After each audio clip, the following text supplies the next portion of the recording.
ready for this? It's showtime. Lights, fans, action. Oh yeah, we've got action. Faster, tougher, more ferocious. There's nothing like League. This is the Betfred Super League.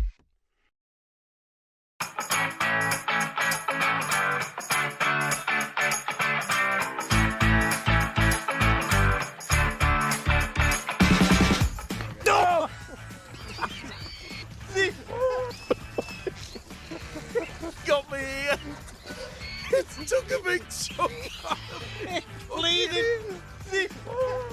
It's bleeding. Oh no, it's bleeding. The thing just ripped my ear off. What do you think?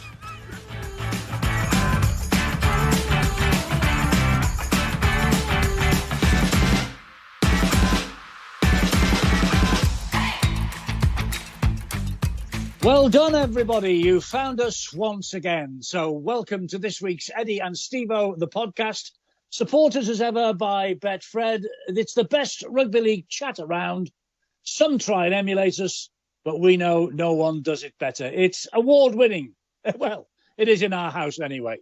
And now, as usual, another and hopefully fun-filled, informative 30 minutes or so on the way. And Stevo, let's start with the often contentious issue of video refereeing. Last week we said, at the behest of referees boss Phil Bentham, the protocol was being changed, with control of the pictures being taken away from the ref box in Wilmslow and handed back to the Sky match directors. Have I got it wrong?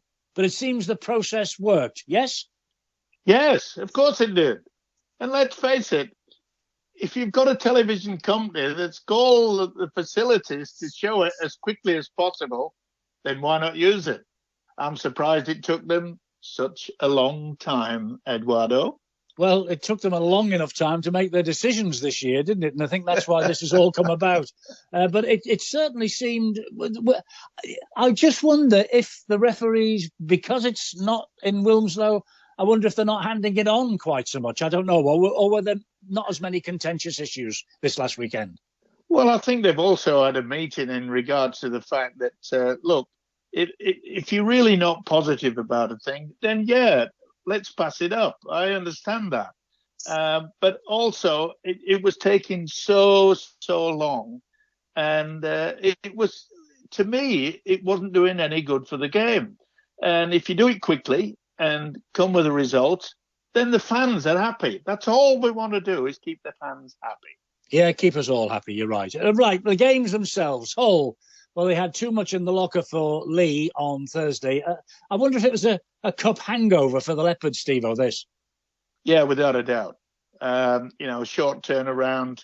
Of course, they'll be disappointed. They're a very, very good, well-run team. But when you think about it, is that the last time they met, it was a great game, wasn't it? Simple as that. It was 22-all in round 4, and they couldn't be separated even by golden point. The big thing is, Eddie, is that every single team, they go through a period where injuries take its toll. Sometimes it comes late in the season, sometimes it's early. But it's an amazing thing how it can happen. I mean, look at Warrington. They're struggling. They're struggling because they've had so many injuries, and they've only got quite a few days left before they're going to be appearing at Wembley. Yes, they're in a little bit of a mess. We'll have a look at Warrington shortly. Saturday, Stevo. BBC did the sport proud. Again, a coverage of the Castleford Leeds game, originally scheduled for the BBC's Red Button. It was selected as one of their broadcast picks this year before the season had even got underway. But at the last minute, it was switched. You could still watch, but either via the iPlayer, the BBC Sport website, or the BBC Sport app. It was also available on Sky Sports Plus. But, again, via the Red Button, not the front channel. Now, OK, I know we're in a completely new era, but many rugby league fans of a certain age, and I'm one of them, they can't cope with all this. It's frustrating, this, isn't it? What on earth are we doing? Why are we, people who are running our game, allowing broadcasters to control our game? If you're going to do a contract, with a television studio, etc., and so forth. You've got to make sure that our sport, rugby league, is offered to the fans. If you're chasing to watch a game of your team and you can't, and on top of that, you can't even record it, but we'll put it out when we think so. No, we shouldn't have that. We should have the contract that says you should have it there, you should have it available to record at least. The problem is the television companies pay the money and they call the tune. It's as simple as that. But what I find frustrating is bank holiday weekend, a lot of people doing other things. Why couldn't we record it? Why can't we record on these channels? I know it's coming up a streaming service. I know it's on the internet, and that makes it difficult. There's about 150 other events on Sky Sports Plus, for instance, but it is so frustrating. And a lot of people tell me that as well when I see them. Well, I'm just confused. I know a lot of people will agree with me because I'm confused over a lot of things. But it's called television. We want to be able to turn it on and it says BBC or Sky TV, and we press a button and we get rugby league. We don't have to fiff and faff around and ask your grandson at 15 years of age to sort it out. You know, Stevo, the pictures are now transmitted in colour as well. They're no longer black and white. Well, if that's the case, I must buy a new TV. You better nip out quick. Look, the game itself, it produced a third straight win for Leeds. They're hitting a bit of form, aren't they? Yeah, and what an amazing performance by Ryan Hall. I thought that this would be his swan song, but evidently he wants to sign for another season. And why not? He's doing the business. I mean, he's in his 30s now. How old is he, by the way? He's 37. He's 38 next year. Deary me. I mean, he should be going down to the pub with you and I, Eddie, and having a beer. But it just shows you that keep yourself fit and you can still produce it. We mentioned it a couple of weeks ago in the fact that I was so disappointed that he never really clicked down under. He never sort of settled into that sort of style. But yeah, as soon as he came back to the UK, he was at his best again. It sometimes happens. It's just he's a wonderful person, a wonderful player.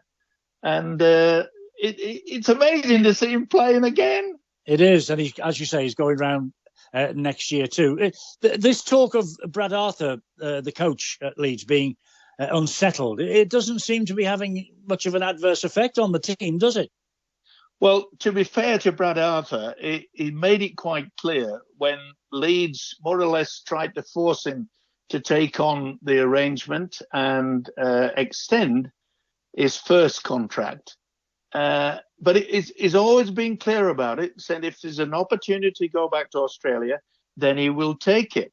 Yeah, because his family are over there, aren't they? And he's missing them dreadfully. Yeah. And if that's the situation, then all this talk about Steve McNamara joining them as a head coach in 2026, or maybe even earlier, he may go back early. I doubt it because they're playing very, very well. I like the style that is brought to the side as well. A lot of youngsters that had to come through, but he's brought them together. And they're really great to watch. So good that I'm rating them way back as the great Leeds side in the late 60s and 70s. And what about the golden generation of the 90s? Have they reached that height yet? That will take some beating, Eddie. I mean, they were really switched on. I mean, you're talking about some fantastic players, especially Rob Burrow and the likes. And I think it's also a great tribute because is it this weekend when they play Wakefield that they'll do a celebration on his behalf? They are. They're going to honour the legacy and memory of Rob Burrow, CBE, this weekend.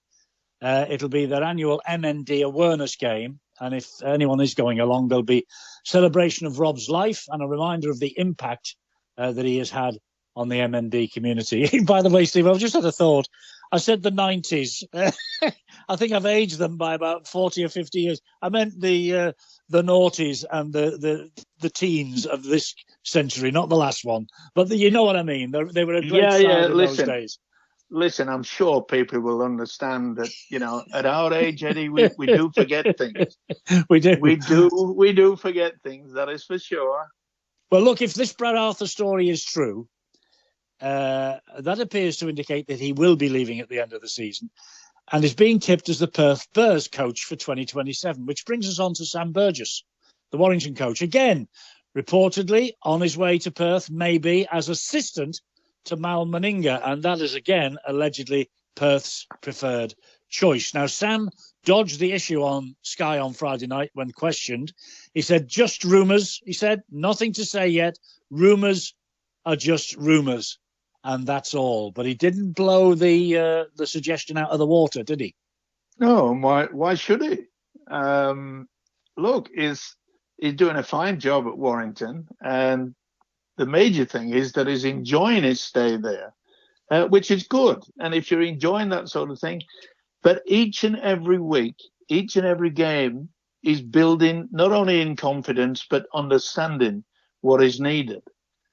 Any man that has been brought up through the Australian style of coaching wants to improve, and every coach does. And a lot of people would think maybe his reply was a bit tongue-in-cheek, but why not? Look, if there's an opportunity to go back to Australia, which I think he will eventually, then keep your name out there. Don't refuse to say, oh, no, it's a load of rubbish.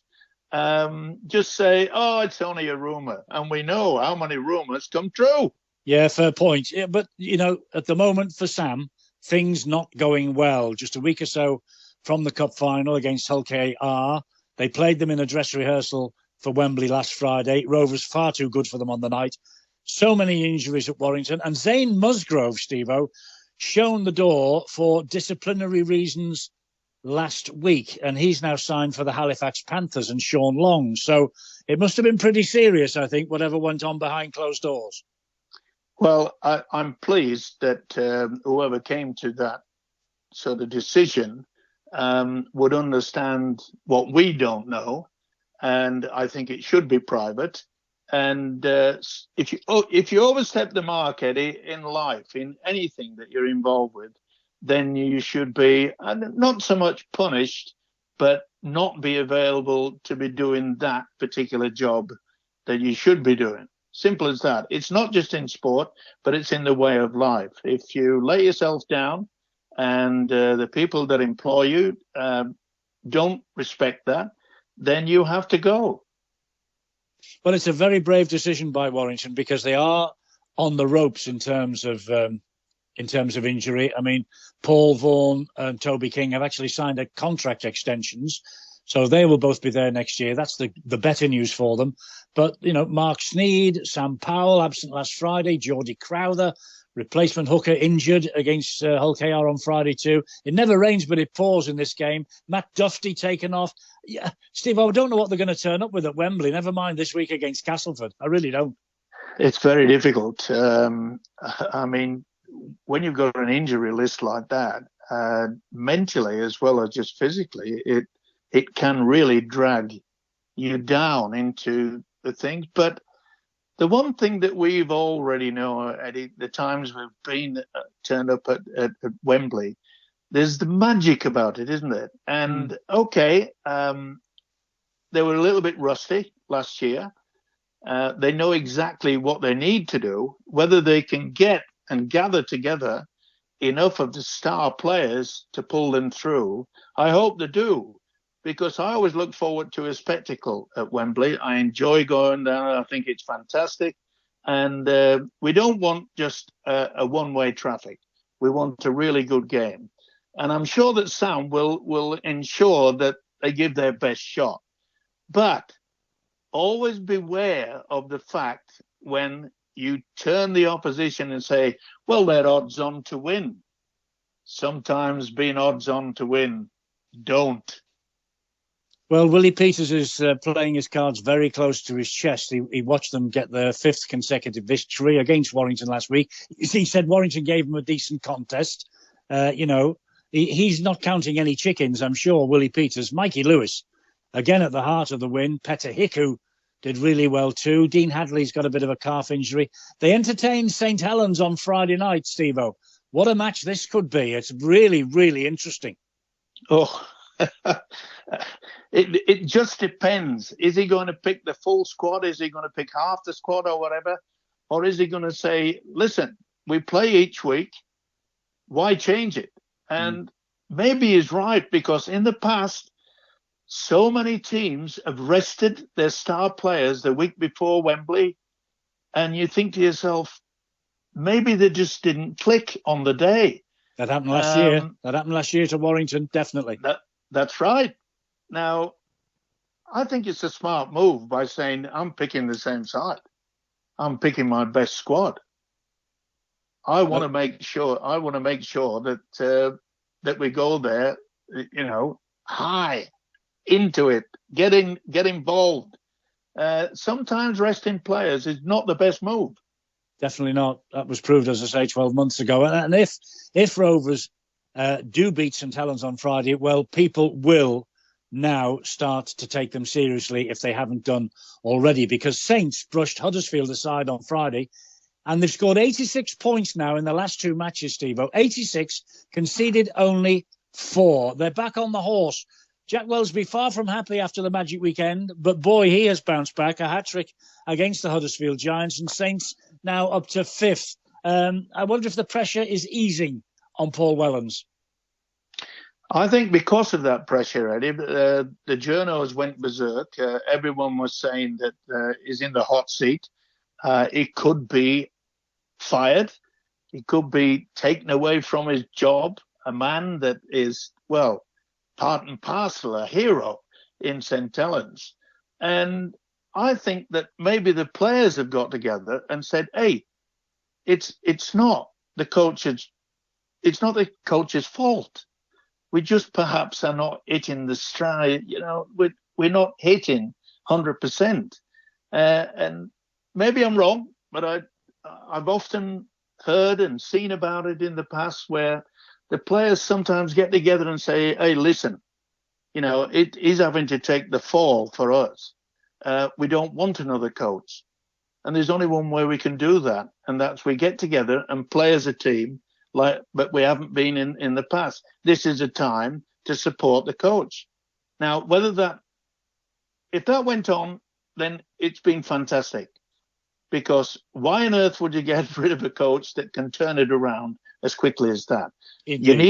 You need the players, Eddie. And also, look, players sometimes need to have a really, really long look in the mirror and say, am I doing my best? Am I doing this, that, and the other? Well, Chief Executive Mike Rush has called for patience from everybody around the St Helens camp. He insists that Paul Wellens will get the time to get things right.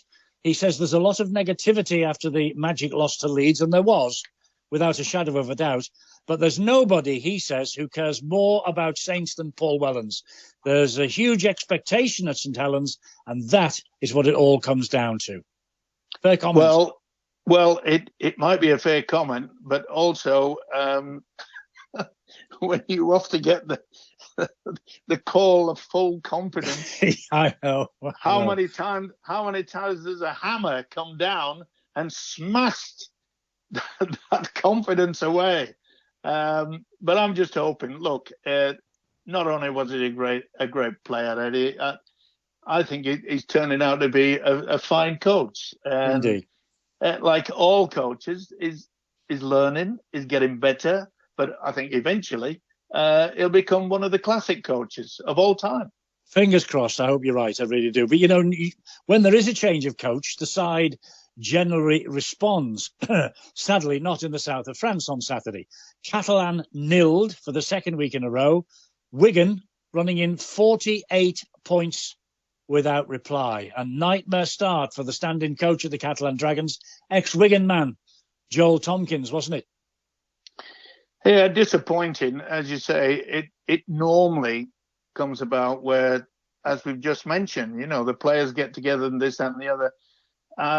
Maybe they are a little bit disgruntled. It was difficult to just drop it on your assistant coach and get rid of McNamara. They've got to be patient. They've got to start going back to perhaps providing a little bit more effort in elevating juniors from around the area, rather than perhaps the long-term situation, which they've done, which has brought them some success as well, is overseas players, Australians, etc., and so forth. Sometimes it doesn't always work, and a changing coach can do a world of good.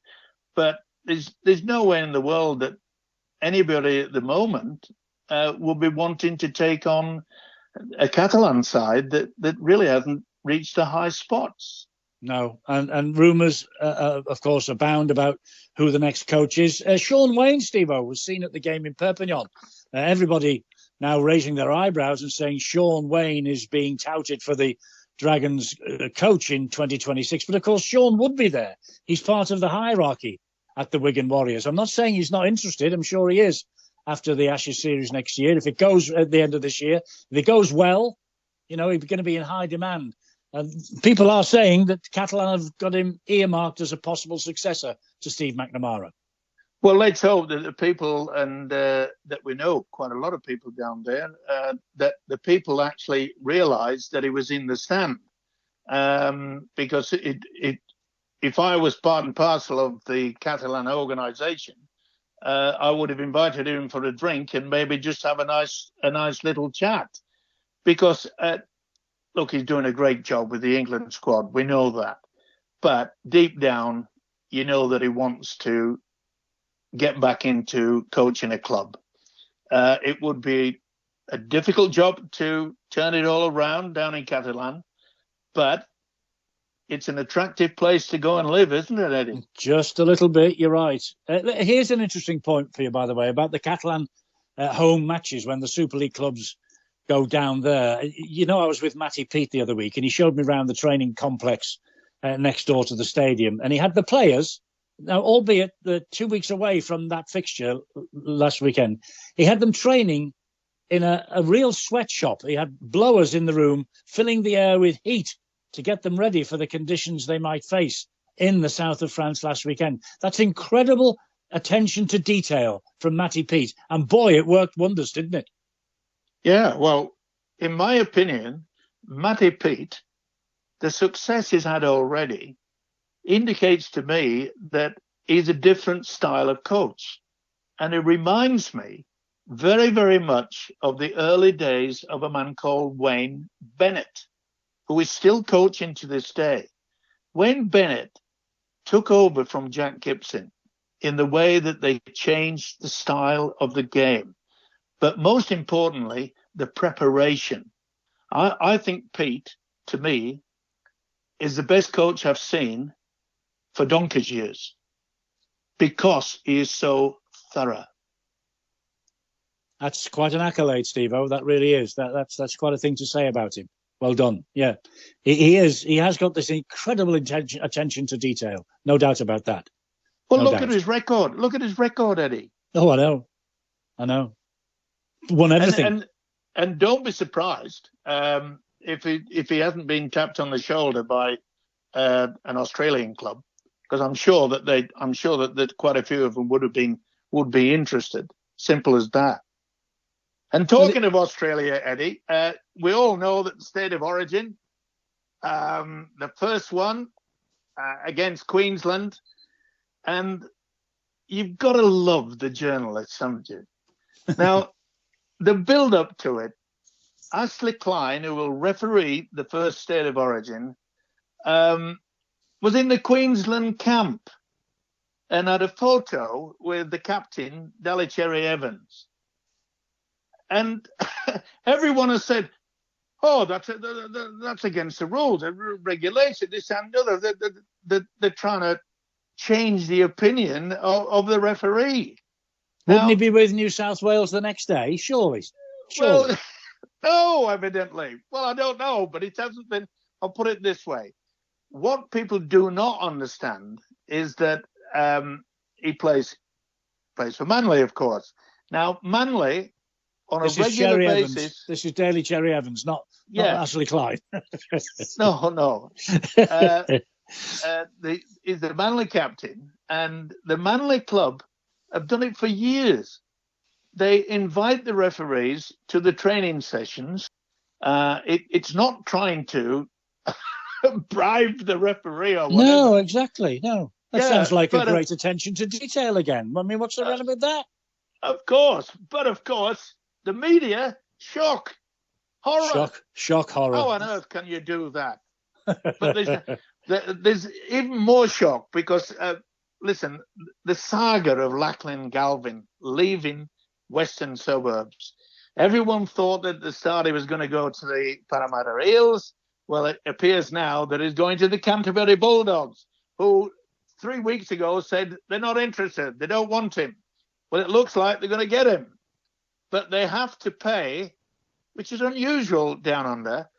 They're going to have to pay Wes 165,000 Australian dollars for them to release him to join the Canterbury Bulldogs. Sounds and it like just shows you. Yeah, it just shows you. They take no notice of what people like you and I say. No, never. What all the media say, because we can get it wrong. Now and again, but haven't you got something on about the England winger Dom Young as well? Isn't he? I certainly have. I mean, look, sadly, Dominic hasn't been playing well of late, and his bad run, they've shoved him down, dropped him to the lower grade competition, so his former club Newcastle approached the Roosters to release him back. But how's this for being cheeky? The Knights said, providing that they pay part of his salary. Well, his coach, Trent Robinson, obviously blasted Newcastle a few and saying he's not for sale. Well, 2 days ago, it appears that talks have begun again between the two clubs to let him go back to the Knights where he first started playing in Australia. But they will have to pay him his full salary. It's a weird and wonderful world down under.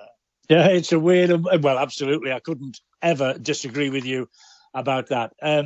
Look, our last game from last weekend, and look, another spanking for Salford. Let's leave Salford alone. You know, they were beaten 72 points to 10 at Wakefield, 13 tries run in by Wakefield Trinity. We feel sorry for everyone concerned at Salford, but we've talked enough about their plight. Let's have a look at Wakefield. They're in the top six now, Stevo. This is their first season back in Super League. They got promotion from the Championship at the end of last season. The ground's full. They're doing remarkably well. And what about Daryl Powell? What about the job he's doing? Harking back to 2017 at Cass when he guided them to the grand final. Good on him, eh? Oh, he's doing a fantastic job. And I know Daryl Powell well enough to understand that the hurt and the pain that was piled upon him when he was at Warrington as the coach, and if ever there was a man more determined to prove to the rugby league world that he is a good coach, and this is his opportunity. And it's just a situation that he understands what he has to do, and it's win.